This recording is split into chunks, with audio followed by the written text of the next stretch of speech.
Ladies and gents, almost a reaction, and yeah, this is another casual geographic. Your childhood is a lie. So I guess it's gonna tell us all the different animal facts that we know intuitively since childhood, because it's been told around so much. It's apparently a lie. I guess it has something to do. Most lion you hear, okay, it's about lion and tiger. All right.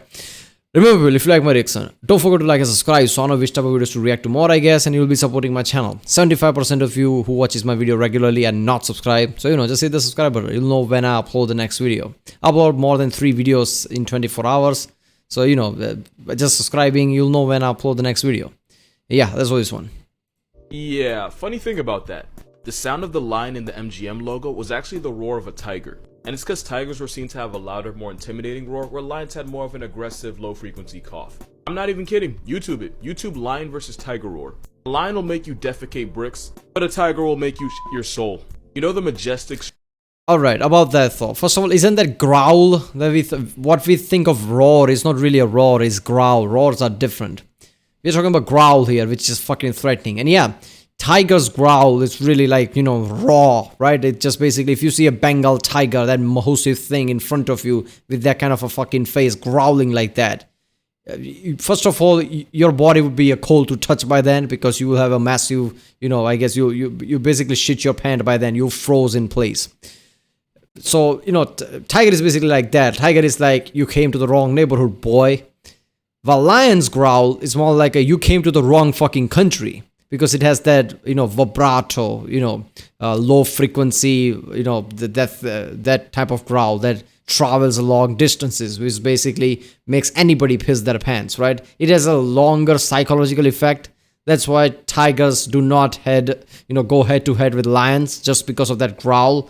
That's why that thing is there, right? Every children basically hears that lion is the king of the jungle or whatever shit. Because the growl from a lion is enough to, I guess, make sure that anyone just basically runs away. It has that kind of an echo, low frequency feel to it. But tiger is just point blank threatening. And in reality, tiger is way more stronger than lion, right? Lion has this hairs and basically height to it, and that low frequency vibrato, growl that makes a tiger think like, holy shit, this guy can kick my ass. But in reality, tiger is much stronger, more muscle, right? One claw swipe from tiger is enough to make sure that, lion is bleeding down. That's how powerful tigers are. But they don't fight because of that. Shrieking call of the bald eagle in the beginning of literally every Western movie. Well, it was never a bald eagle making that sound. That famous cry was actually a red-tailed hawk. It's because the symbol of America just sounds like a seagull with laryngitis. Go ahead, YouTube it. I'm not going anywhere. The bald eagle takes credit for something that was never his in the first place. That is the bird we put on our flag. Some jokes just write themselves. Remember the dolphin sound from SpongeBob? Well, you were lied to, because it was never a dolphin. It was really a sped up edited call of this Australian bird called a kookaburra, or Why? however you pronounce it. Oh, you didn't hear it? Why lie? Also, if you're old enough to remember this show, first of all, God bless you. And second, the dolphin call in this show was also a modified kookaburra. Okay, one more. Mufasa's roar was actually made by using a combination of a tiger, an F-16 fighter jet, and a really pissed off grizzly bear. It's called Lion King for a reason. They F that bug. Well, it was only a matter of time. That is a species of longhorn beetle. There's like 35,000 types of whatever the hell this is, but this comment says it's a chirping longhorn, so I'm gonna just go with that. Longhorn beetles are famous for 2 things. Number 1, they do not like to be touched, which is why they usually sound like Satan's plumbing. And number 2, they're incredibly dangerous. But not to us, because these beetles are one of the biggest ops a tree can have. Since their larvae feed on plant tissue, they often destroy trees from the inside. Adult longhorns will actually girdle the tree branches to turn it into a nursery for their children. Which is why the Asian longhorn beetle is one of the worst invasive species in America, since their kids end up killing more wood than erectile dysfunction. In the United States, this longhorn hellspawn is a threat to 1/3 of the urban tree species, which ends up costing us, get this, over $600 billion in damage. You might be wondering how something so destructive even ended up here in the first place. That's easy. Us. We basically Ubered them here.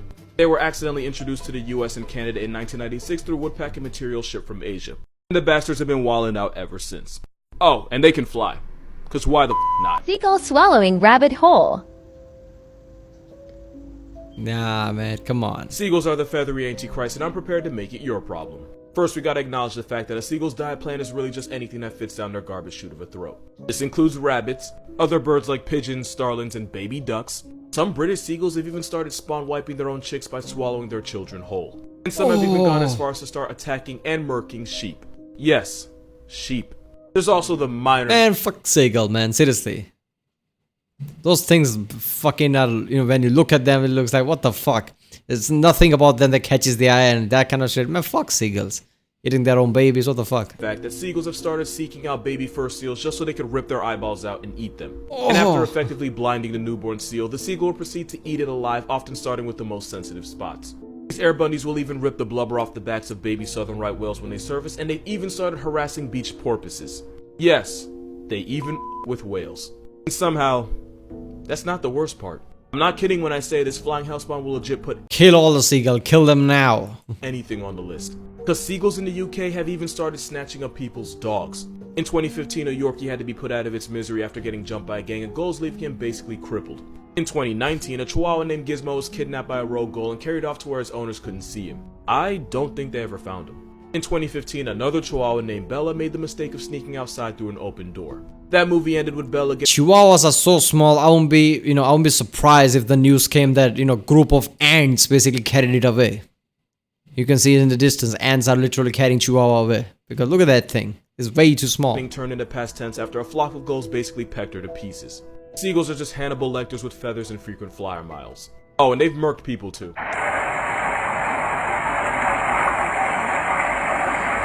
Okay, 3 things. Yes, it's real, it's a gharial, and it's related to crocodiles and alligators, and before you judge him, look at this picture.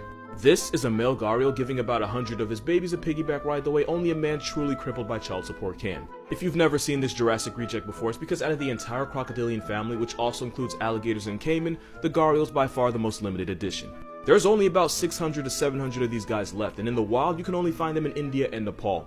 Which is high-key messed up because gharials eat mostly fish, meaning they've never turned a human into a pack. I mean, they do sometimes eat the corpses of people left in the Ganges River, but they're already dead and no one else is gonna eat them, so it'd be like that. The reason this— I can imagine them talking, yeah, we don't eat humans, but it's a waste though, right? I mean, it's all about environment, green, man. Why waste food? LSD water geckos endangered is because people destroy their homes, poison their water with metals, and hunt them to make penis enlarging pills or something like that. They don't work, by the way. They never work. Also, the reason they have that nose They job never is work. Every single, rhino horn, penis pills. I don't know, something about I don't even know what else, but every time there's something rarity, you can make penis pills out of that. It never works. I don't know why they still do it, why they believe it's still going to work and basically damage all these animals, but yeah. They evolved to hunt fish underwater, and that nose lets them swim with no resistance. Snakes, turtles, and small birds, and yeah, they swallow their prey whole. Which is why they'll also swallow stones to help with digestion and to help keep them underwater without constantly floating up. Also, I can't tell you what they're on, but whatever it is, it looks life-changing. The type that makes you smell color and taste music. Rhinos are one of the most aggressive animals in Africa, but that's only because they're basically legally blind and can't tell the difference between an actual predator and a butterfly, so they just charge at anything that moves. And fun fact, you don't even have to be alive to get the smoke, because apparently anything also includes cars, because rhinos are just tanks with mood swings. But in zoos without the threat of predators— that's like, if this was WWE, JR would be, I guess, commentating the shit out of that one, because it took no effort to flip that fucking car. And fun fact, you don't even have to be alive to get this. I mean, obviously, the person inside got hurt, right? Let's not forget that, but just the sheer strength of the rhino. Look at that. It just flips like that. Smoke, because apparently anything— Look at that. Also includes cars, because rhinos are just tanks with mood swings. But in zoos without the threat of predators, ask anyone who's ever worked with them and they'll tell you rhinos are really just the world's heaviest lapdog. That wasn't even really a joke. Rhinos in captivity behave just like armor-plated puppies. Some rhinos will even come running when you call their name, and most of them will roll over just so you can scratch— That's just scary. The weight of the rhino could really hurt her. I mean, seriously. Their belly. They're the biggest land animal on the planet that isn't an elephant, yet a black rhino could actually beat Usain Bolt in a race. With a top speed of 35 miles per hour, a rhino could sprint fast enough to get a ticket in a school zone. Rhinos have sensitive skin and really sensitive feet, so they walk, jog, and run all on their toes. A rhino's closest relative isn't an elephant or a hippo. It's actually closest related to the horse. And this weird looking dude from Ice Age called a tapir. This picture went viral because people believe that they were dyeing the rhino's horn pink to prevent it from getting murked by poachers. But this picture, it's fake. What they actually started doing is poisoning the horn in a way that doesn't hurt the rhino, but anyone that tries to cut into it will probably end up in the hospital. We have some time left, so here's what it looks like when a rhino gets the zoomies. So basically they're like, okay, so we can't stop the poacher, so fuck it, we'll poison the horn. How you like that now?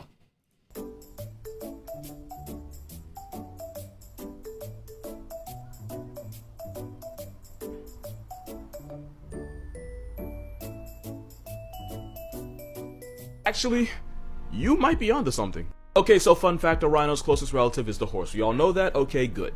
Oh, and weirdly... Wait a minute, yeah, seriously, man. If rhinos are related to horses, time of evolution, there could be a time where, you know, the branch basically split up, right? Rhinos, horses. So among them, there could be a mix of something that is kind of like horse, but also has rhino features, which is, you know, horns and things, right? So horse with horns, maybe that bred this unicorn thing, I don't know. Something. Okay, so fun fact, a rhino's closest relative is the horse. We all know that? Okay, good. Oh, and weirdly enough, zebras too. So rhinos are basically tanky horned horses. Now this unit is Elasmotherium, but because of that huge thick horn growing out of its forehead, streets call it the Siberian unicorn. They were around about 40,000 years ago, and just like rhinos, that horn was made out of keratin, aka the same stuff found in your hair and fingernails. This PED pony could have grown to 15 feet in length and violated the scales at a minor 10,000 pounds. Also, Elasmotherium was about 6'8", at the shoulders. That is a whole ass LeBron. This walking tank was the last surviving member of Elasmotherinae. And Elasmotherinae was basically a family of prehistoric rhinoceroses that got vaulted for plot development reasons. Which means the animal today most closely related to this land before time tank-sized unicorn is, yeah, the rhino. So technically rhinos are just modern day legally blind Weight Watchers unicorns. Well, actually bicorns, because you know, most have two. Unicorns are alive, but if this one pulls up, you won't be. What's a hill that you're willing to die on 1,000% of the time? Zebras are black with white stripes, and nobody ever believes me when I say it. I already know what you're gonna say before you say it, but hear me out. Their stomachs might be white, but that's just their fur. If you shave a zebra completely, their skin will be black. And if you think I'm lying, one of the only parts of a zebra without fur is its snout, and it's black enough to get a pass. But if you really want me to be a nerd about it, zebra fur grows from follicles that have melanocyte cells, which gives them their color.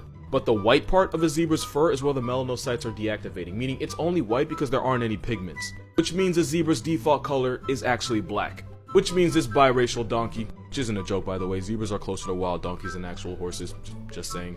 The Oreo donkey is actually black but with white stripes. But honestly, I didn't even need to make this video. This one was voiced by Chris Rock. That's literally all the proof I needed. I know it's a small hill, but I'll still die on it. Okay, seriously though, I remember that, what was that thing, that this dress is golden, or is it, what was the, black or whatever, golden or black or whatever that bullshit was, right? There was a huge thing in past few years where people perceive one thing in one way or another, right? So how is there no white people, black people debate about the, you know, zebras basically? Is it white, is it black? And that debate starts, obviously, but that debate would be, you know, really short-lived, because we have such thing as science. They can basically check it like he said here, you know, the zebras are black with white stripes on it, so yeah.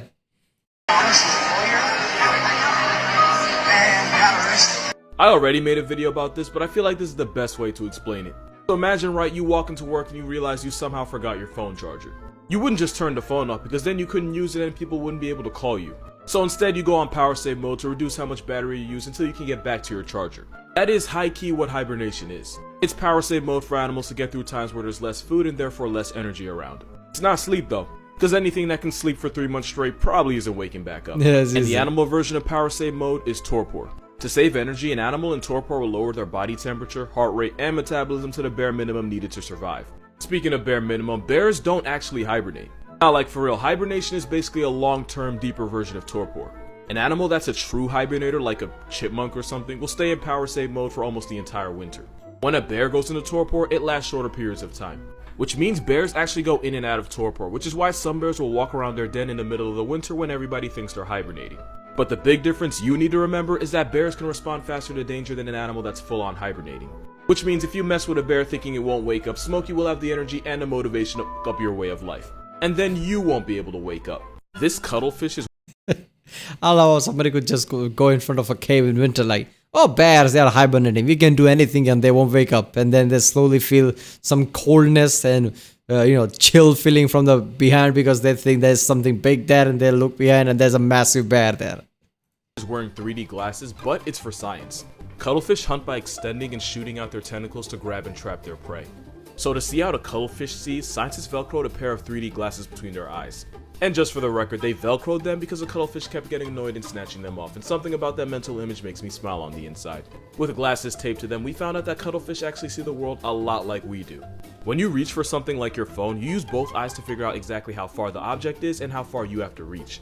This is called stereopsis. And it turns out cuttlefish use depth perception too. Because when the cuttlefish wore the 3D glasses and watched film clips, they would react the same way they would if they saw prey in the water, by using 3D vision to judge the distance and snatch the prey. And we know this because when one of the lens was blacked out and they could only see out one eye, it took the cuttlefish a little longer to figure out just where exactly the food was. So yeah, cuttlefish use depth perception just like you and me. And if you don't care about that at all, let's just appreciate the fact that some guy went through years of school and student loans just to end up getting paid to put glasses on a discount octopus. And that just makes me happy in a way I don't totally understand. Alright, so obviously, because of our two eyes, this distance apart, we can see the depth in things. That's what 3D means. We see in 3D, that's what 3D is. If you close one of your eye, you're not seeing in 3D, right? So that's what the 3D is in the end. That's why those, VR boxes, the cheap VR boxes that you use, right, works. Because it can split things into things, and basically your mobile has an app that splits things into, you can make, even artificial 3D, which never works, but yeah. Alright people, that was your childhood is a lie. Lots of things were true, right? Especially about the bear thing, tiger and lion thing.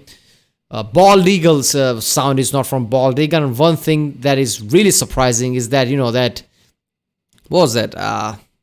Dolphin sound, what was that? Dolphin sound, whatever, is actually made by a bird. Why would you do that? Why not just tape actually how dolphin sounds? And then tape it out. Doesn't matter how it sounds, right? Maybe for the cartoon purposes, it sounds cute or whatever. I don't know. But yeah. Right, that was from Casual Geographic. Great channel as always. Spit out facts, right? And the facts are funny. I don't even know how much time he spends researching this shit. Basically, knowing that certain animal facts, just spewing out facts, is just perfect for it to be funny, right? One puns here, one joke here. It just works. Alright, if you like my reaction, don't forget to like, subscribe. Check out the Rick Sandy. There's a link in the description. Check out the cast for basic cards. And yeah, I'll see you next time.